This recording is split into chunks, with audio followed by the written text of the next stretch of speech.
Hello students, welcome to physics mind. मुझे उम्मीद है आप सब अपनी एग्जाम की तैयारी अच्छे से कर रहे होंगे।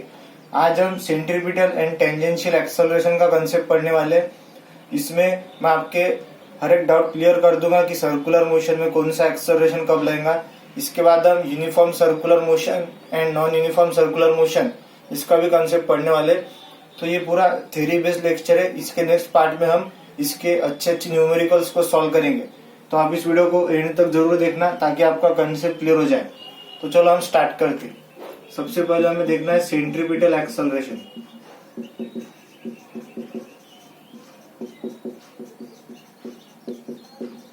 Centripetal acceleration AC. तो देखो इसमें जो समझ लो हमारे पास एक सर्कुलर पाथ है और इसमें ये एम मास का पार्टिकल v के वेलोसिटी से रोटेट कर रहा है इस O पॉइंट के about at a distance of r। तो देखो सेंट्रीपिटल एक्सेलरेशन में हमें सबसे पहला पॉइंट ध्यान में रखना है कि ये जो AC है, AC vector is always perpendicular to velocity vector. मतलब सेंट्रीपिटल एक्सेलरेशन हमेशा करेंगे परपेंडिकुलर वेलोसिटी के। तो वेलोसिटी किधर है? Along the tangent.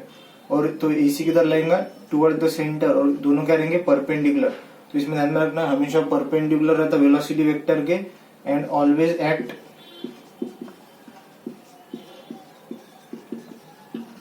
Towards centre.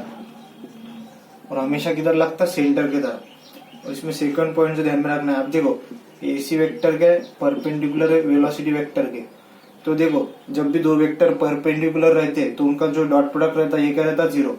तो मतलब AC vector dot V vector ये क्या रहेगा? जीरो। तो ये पॉइंट ध्यान में रखना, इंपॉर्टेंट पॉइंट है कि जब भी दो वेक्टर परपेंडिकुलर रहेंगे तो उनका डॉट प्रोडक्ट क्या आएगा? जीरो। इसके बाद थर्ड पॉइंट जो ध्यान में रखना है, अब जो सेंट्रीपिटल फोर्स है Fc, इसका जो फॉर्मूला ये क्या आएगा? M into AC। और इसका फॉर्मूला है AC का V स्क्वायर बाय R। और V की जगह अगर R ओमेगा डालेंगे तो क्या आएगा? MR omega square. तो सेंट्रीपिटल फोर्स का formula M into AC MV square by R या MR ओमेगा स्क्वायर। और सेंट्रीपिटल फोर्स क्या है? Net force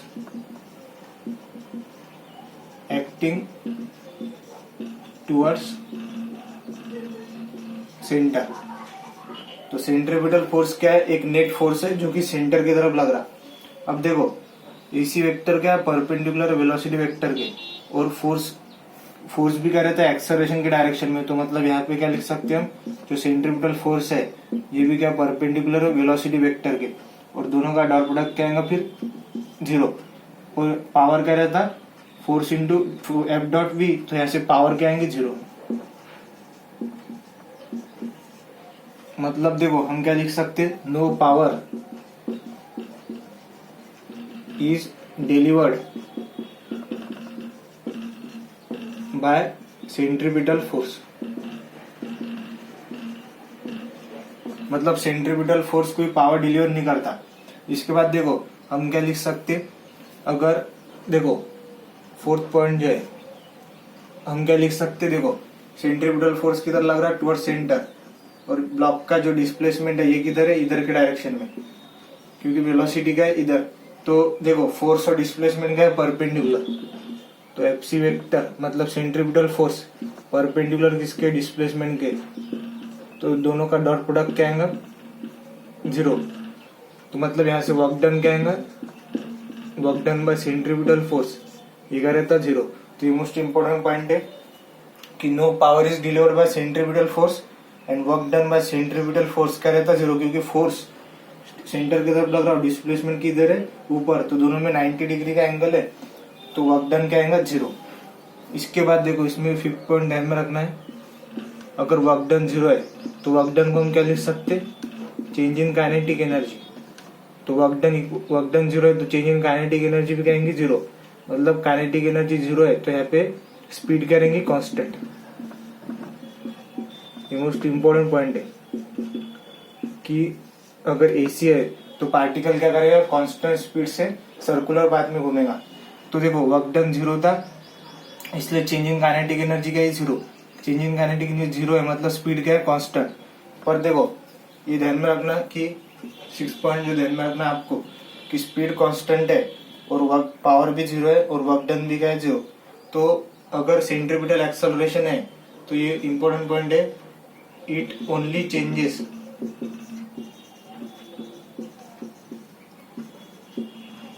direction of velocity vector. तो सेंट्रीपिटल एक्सेलरेशन का काम क्या है, सिर्फ चेंज करना है डायरेक्शन वेलोसिटी की। समझ लो पार्टिकल यहाँ पे आ गया तो वेलोसिटी किधर आएंगी, ये डायरेक्शन में। यहाँ पर आ गया तो वेलोसिटी किधर आएंगी, ये डायरेक्शन में। अगर यहाँ पे आया वेलोसिटी किधर आएंगी, ये डायरेक्शन में। तो पार्टिकल की देखो जो डायरेक्शन है वेलोसिटी की वो चेंज हो रही, पर इसकी स्पीड क्या रहेंगी, कांस्टेंट। तो आई थिंक आपको ये इंपॉर्टेंट पॉइंट समझ आएंगे। तो आप इन पॉइंट को अच्छे से नोट कर लो। तो इतना नोट कर लो, फिर हम आगे देखते हैं। अब देखो हम जो अगला कंसेप्ट देखने वाले हैं वो है टेंजेंशियल एक्सेलरेशन।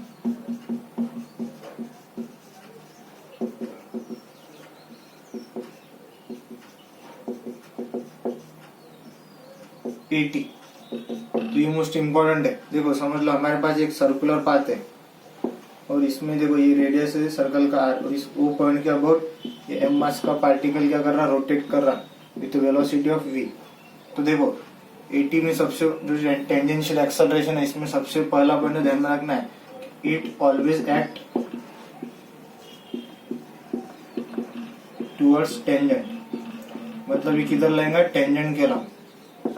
तो ये क्या होगी, टेंजेंट। तो ये जो एटी है इसकी डायरेक्शन में किधर रहेंगी, ये डायरेक्शन में। तो एटी हमेशा किधर लगता है, टेंजेंट के अलावा।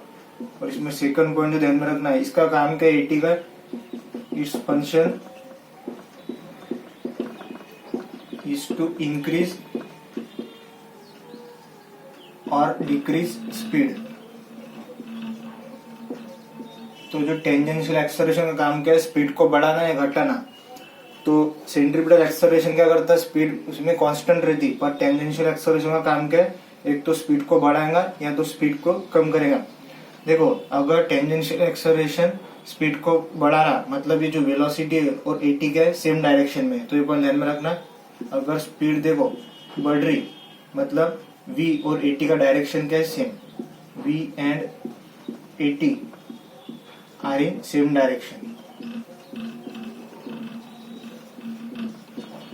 पर वही अगर स्पीड को अगर घटा रहा है तो वेलोसिटी और जो है ये एटी ये करेंगे अपोजिट डायरेक्शन में। तो ये मोस्ट इंपोर्टेंट पॉइंट है। तो इसका काम क्या है, स्पीड को बढ़ाना या घटाना। अगर स्पीड बढ़ रही मतलब वेलोसिटी और एटी क्या है, सेम डायरेक्शन में। अगर वही अगर स्पीड कम हो रही, स्पीड मतलब मैग्नीट्यूड, तो v और एटी करेंगे अपोजिट डायरेक्शन में। तो ये मोस्ट इंपोर्टेंट पॉइंट है। अब थर्ड पॉइंट जो इसमें ध्यान में रखना है कि देखो टेंजेंशियल फोर्स Ft, इसका फॉर्मूला आएगा m इंटू एटी।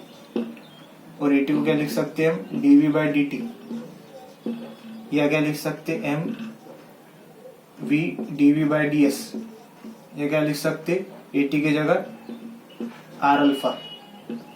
तो ये मोस्ट इंपोर्टेंट फॉर्मूले जो कि आपको ध्यान में रखना है। यहाँ पे जो ये यस है इसको क्या बोलेंगे, डिस्टेंस ट्रेवल्ड अलोंग सर्कल।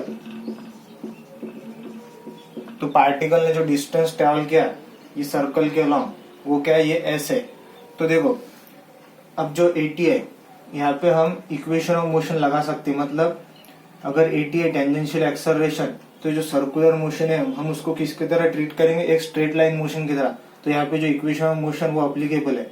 तो हम कौन सा इक्वेशन लगा सकते हैं, v is equal to U plus AT, S is equal to U T plus half AT square, उसके बाद V square equal to U square plus 2as।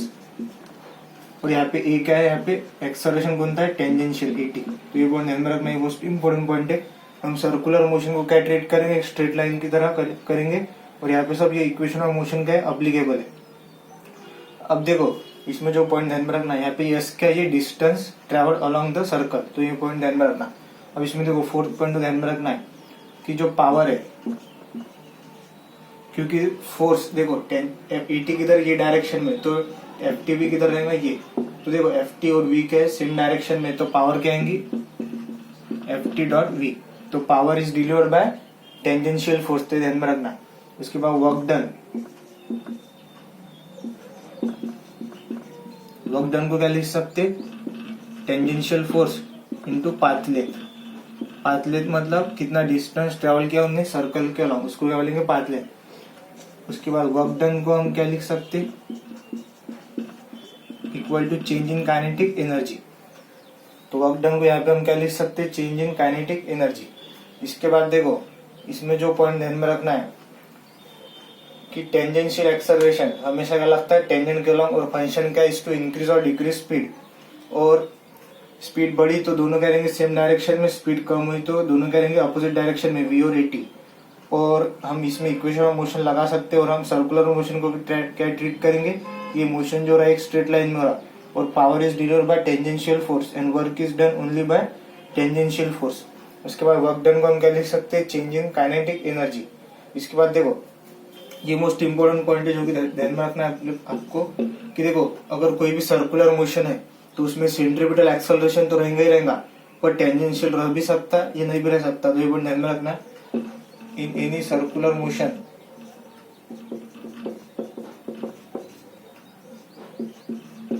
Centripetal acceleration is always present, but at may or may not be present।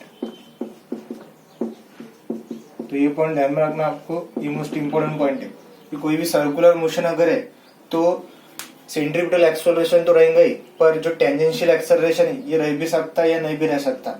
तो इतने point note कर लो, ये most important point है। फिर हम आगे बढ़ते। अब देखो हमारे पास दो एक्सेलरेशन आ गए, एक आ गया सेंट्रीपिटल और एक क्या गया टेंजेंशियल एक्सेलरेशन। तो देखो अब समझ लो एक सर्कुलर पाथ है, तो देखो ये मास का पार्टिकल समझ लो v के वेलोसिटी से रोटेट कर रहा इस सर्कुलर पाथ में, और इसका रेडियस कितना है अबाउट पॉइंट O। तो देखो सेंटर की तरफ कौन सा एक्सेलरेशन आएगा AC, और अलोंग द टेंजेंट यहाँ पे ये डायरेक्शन में कौन सा आएगा AT। तो यहाँ पे जो नेट एक्सेलरेशन आएगा वो किधर आएगा ये डायरेक्शन में A नेट। तो अगर इस और देखो ये एंगल समझ लो यहाँ से कितना है थीटा, तो यहाँ से A नेट निकालेंगे तो कितना आएगा under root of AC square plus AT square. और यहाँ से देखो अगर यहाँ पे ऐसा बनाएंगे तो यहाँ से टेन थीटा कितना आएगा वो अपोजिट साइड कितनी है AT अपॉन AC। और थीटा किसके बीच का एंगल है ध्यान में रखना है, theta is the angle between A net जो नेट एक्सेलरेशन है वो और सेंट्रीपिटल एक्सेलरेशन। तो theta is the angle between A net and AC। तो ऐसे टेन थीटा का लिख सकते हैं AT अपॉन AC, और नेट एक्सेलरेशन कितना आएगा under root AC square plus AT square.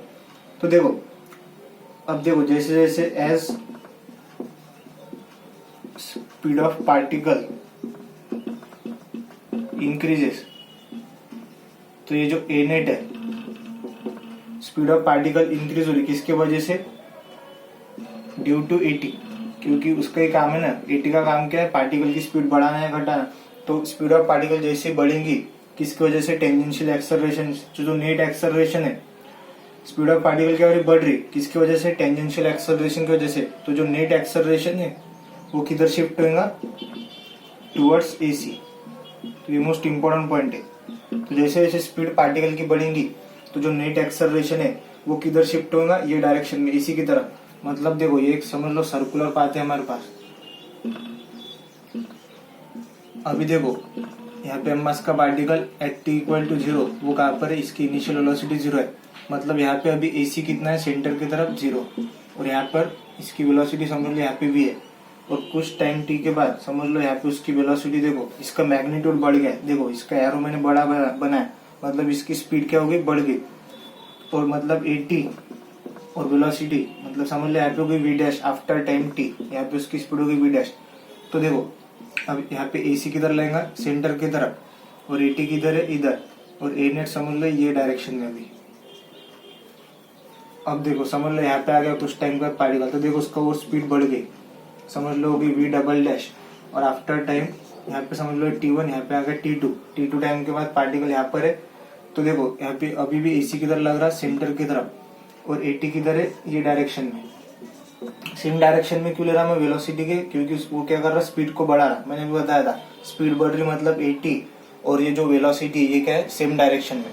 तो देखो यहाँ पे देखो अब A नेट किधर थोड़ा इधर शिफ्ट होगा, देखो मैंने बताया जैसे जैसे स्पीड बढ़ेंगी तो ए नेट किधर शिफ्ट रहा, देखो एसी की तरफ, समझ लो पार्टिकल यहाँ पे आ गया, इसकी स्पीड देखो और बढ़ गई वी ट्रिपल डैश, तो यहाँ पे समझ लो यहाँ पे T3 टाइम के बाद आया, तो एसी तो अभी भी सेंटर की तरफ लग रहा, तो देखो ए नेट पूरा अभी देखो किधर आ गया, एसी की तरफ।